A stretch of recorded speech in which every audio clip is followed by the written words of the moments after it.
오늘은 많이 알려진 병이죠. 어깨 오십견에 대해서 말씀을 드리려고 합니다. 오십견만큼 잘못된 속설이 많은 질환도 흔치 않은데요. 오십견 하면은 흔히 50세 전후에 그냥 어깨가 굳어지는 병이다 라고만 알고 계시지, 실제로 오십견이 어떤 질환인지, 또 어떻게 치료를 해야지 쉽게 나을 수 있는지 알고 계신 분은 많지 않아요. 그래서 오늘은 어깨 오십견의 증상, 원인에 대해서도 말씀을 드리고, 수술하지 않고도 쉽게 오십견을 치료할 수 있는 방법은 무엇인지 알려드리도록 하겠습니다.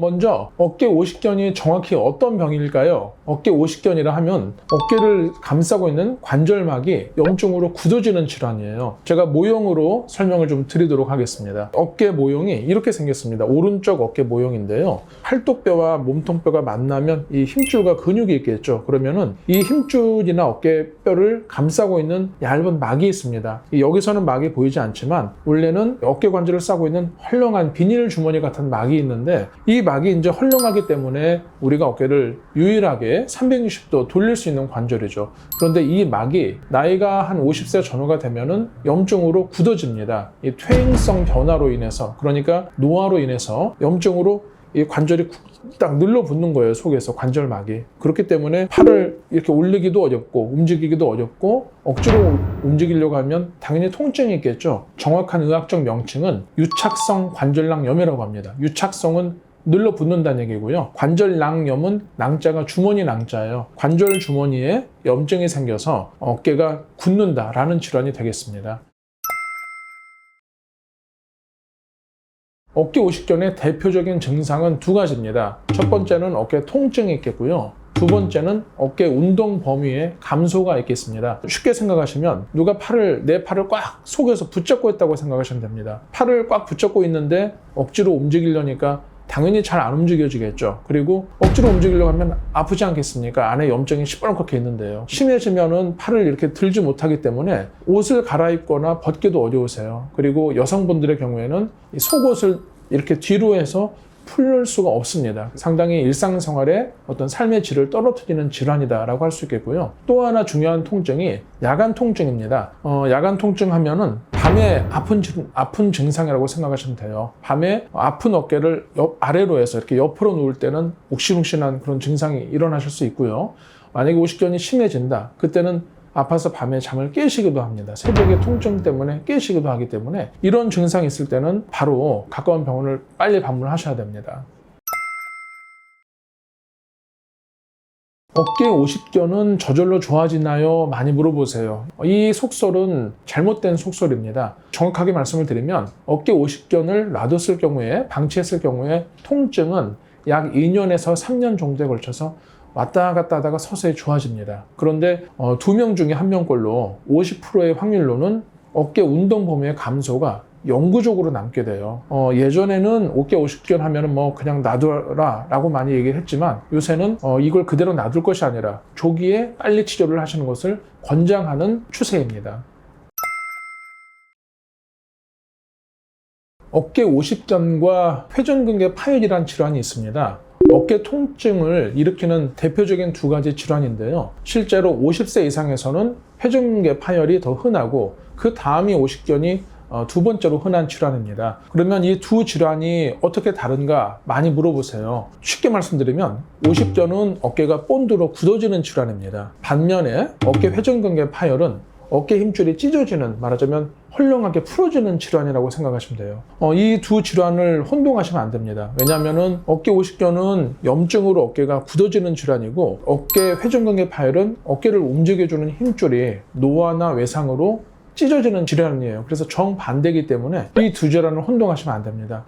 증상은 비슷합니다. 두 질환 모두 야간통을 일으키는 특징이 있어요. 증상만으로 구분하는 것은 사실 쉽지 않습니다. 단 한 가지 증상의 차이가 간혹 있는데요. 어깨 오십견은 속에서 자체적으로 굳어지는 질환이기 때문에 내가 팔을 올리려고 해도 팔이 안 올라가고, 다른 사람의 팔을 들어주려고 해도 굳어있기 때문에 잘 안 올라갑니다. 그런데 어깨 회전근개 파열은 내가 팔을 올리려고 하면은 안 돼요. 당연히 힘줄이 끊어졌으니까 못 올라가겠죠. 그런데 다른 사람의 팔을 잡고 옆에서 도와주면은 팔이 올라갑니다. 이런 차이가 있지만 이 증상만으로 두 가지 질환을 구분하는 것은 사실 좀 어렵습니다. 그래서 증상만으로 자가 진단하지 마시고 통증이 이렇게 2주 이상 지속이 된다면 가까운 어깨 정형외과 전문의를 빨리 방문하실 것을 권유드립니다. 이 두 가지 질환을 혼동하면 안 되는 이유에 대해서 말씀을 드리겠습니다. 첫 번째로 어깨 오십견을 회전근개 파열로 생각해서 안 움직이는 경우가 있을 수 있겠죠. 그러면은 어깨 오십견은 속에서 염증으로 굳어지는 질환이기 때문에 적절하게 움직여 주셔야 되는데 힘줄 파열로 생각하셔서 안 움직이면 더 굳어버립니다. 그러면 이 굳어지는 게 어느 일정 시점을 지나면 영구적이 될 수 있어요. 영구적인 운동 범위에 감소, 제한이 오기 때문에 상당히 쉽게 치료할 수 있는 오십견을 큰 상태로 약화시킬 수 있기 때문에 주의가 필요하겠고요. 두 번째로 어깨의 회전근개 파열을 오십견으로 생각하실 경우 이때는 더 큰 문제가 됩니다. 어깨 오십견 하시면 환자분들이 많이 운동으로 풀려고 하세요. 그런데 회전근개 파열은 힘줄이 찢어지는 질환인데 그걸 갖다가 억지로 풀려고 하시면 이게 더 찢어질 수 있어요. 그래서 요만한 크기의 회전근개 파열을 이만한 크기로 만들어서 오시는 경우를 자주 봅니다. 두 가지 질환을 혼동하는 것은 매우 위험하고요. 자가진단해서 내가 오십견이겠거니 혹은 회전근개 파열이겠거니 하시면은 큰일 날 수 있습니다. 왜냐하면 전문가들인 저희조차도 증상만으로 구별하진 않아요. 왜냐하면 두 질환이 전혀 다른 질환이지만 둘이 같이 있는 경우도 30% 이상 있거든요. 그렇기 때문에 증상만으로 자가진단하는 것은 매우 위험하다. 반드시 전문가의 도움을 받기를 저희가 항상 말씀을 드립니다.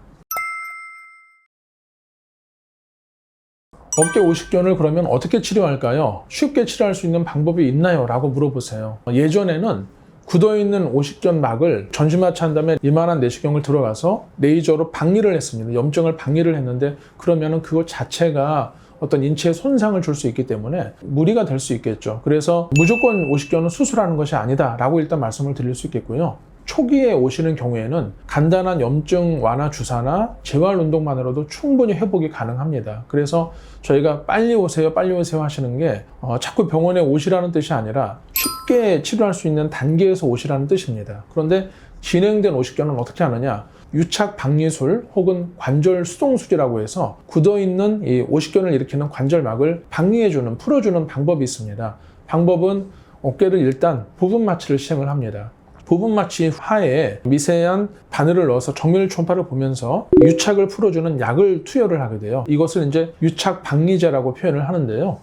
유착 박리제를 넣으면 속이 좀 말랑말랑해지지 않겠습니까? 그리고 나서 정밀 초음파를 보면서 굳어있는 염증을 갖다가 저희가 녹이는 약을 하나하나 다 넣습니다. 그 다음에 숙련된 의료진이 기술적으로 굳어있는 어깨를 풀어주게 됩니다. 단 조건이 반드시 부분 마취가 잘 이루어져야 되고요. 두 번째는 속의 염증과 유착을 좀 감소를 시켜야 되기 때문에 대개는 바로 하지 않고 일단 주사 치료를 사전에 드리고 유착 박리제도 투여를 해서 속을 부드럽게 해 놓은 다음에 특수한 각도로 어깨에 무리가 가지 않게 어깨의 관절을 움직여서 풀어줍니다. 제가 보여드리면은 굳은 어깨를 여러 각도로 이렇게 움직여주는 거예요. 근데 아무 각도로 움직이면 잘못하면 탈골이 되거나 더 찢어질 수 있습니다. 따라서 숙련된 의료진이 기술적으로 이 안전한 각도로 만지면서 정면 초음을 보면서 유착을 풀어놔야지 안전하게 유착된 부분이 박리가 된다라고 말씀드릴 수 있겠고요. 장점은 30분 이내에 시술이 다 끝납니다. 당일 시술하시고 바로 당일 퇴원하셔서 팔을 사용을 하실 수가 있어요. 그리고 무엇보다도 올라가지 않던 팔이 시술 직후에 이렇게 올라가기 때문에 재활을 쉽게 할 수 있는 것이죠. 그래서 만족도가 상당히 높은 시술이기 때문에 오십견이 좀 진행이 되신 분들은 억지로 막 운동하시느라 너무 막 이렇게 진통제를 많이 드시면서 운동하지 마시고 관절 수동술 혹은 유착 박리술이라는 치료를 통해서 좀 보다 쉽게 오십견을 치료하시기를 바랍니다. 네, 어깨 오십견을 평소에 예방하는 방법에 대해서 또 많이 궁금해하세요. 아주 쉬운 방법입니다. 요즘에 컴퓨터 업무하시는 분들이 많잖아요. 하루 종일 이렇게 하고 계시면 어깨가 주변의 근육이나 관절막이 경직이 될 수밖에 없습니다. 그래서 30분 정도 컴퓨터나 사무 업무를 보셨으면 어깨를 이렇게 올려주세요. 이렇게 몇 번 돌려주시고 들었다 놨다 해주시는 것만으로도 근육의 어떤 경직을 막아줄 수 있습니다. 자주 스트레칭 하시고 자주 기지개를 펴주시는 것도 좋은 방법이 되겠고요. 두 번째 방법은 아주 간단합니다. 책상에 대고 옆으로 누우시면 됩니다. 쭉 미끄러지시는 거를 몇 번씩 해주시는 것만으로도 상당히 도움이 되고요. 또 중요한 부분은 만약에 어깨 통증이 2주 이상 지속이 된다. 이때는 무언가 큰 문제가 있는 겁니다. 이때는 바로 가까운 병원을 방문하셔서 어깨 질환에 대해서 있는지 없는지를 상담을 받아보실 것을 저희가 권유드리고 있습니다. 네, 오늘은 어깨 오십견에 대해서 잘못된 속설이나 이런 거에 대해서 한번 말씀을 드렸고요.